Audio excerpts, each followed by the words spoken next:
ኮሪደር ልማት የአዲስ አበባ ከተማን ገጽታ ብቻ ሳይሆን የኢትዮጵያን ገጽታን እየቀየረ ነው።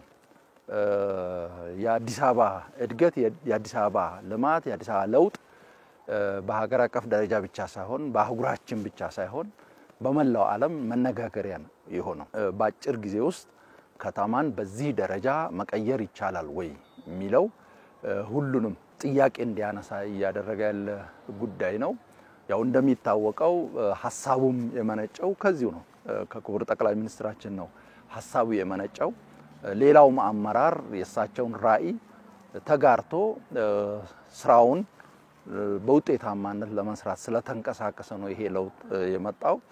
ስለዚህ በሌሎች ስራዎቻችንን ይህንኑ ነው ተግባራዊ ለማድረግ ጥረት የምናደርገው። በዛ ልክም እየተሰራ ነው። የኮሪደር ልማት ከአዲስ አበባ ተጀምሮ አሁን ከ70 በላይ በሚሆኑ ከተሞች ሰፍቶ ነው ያለው።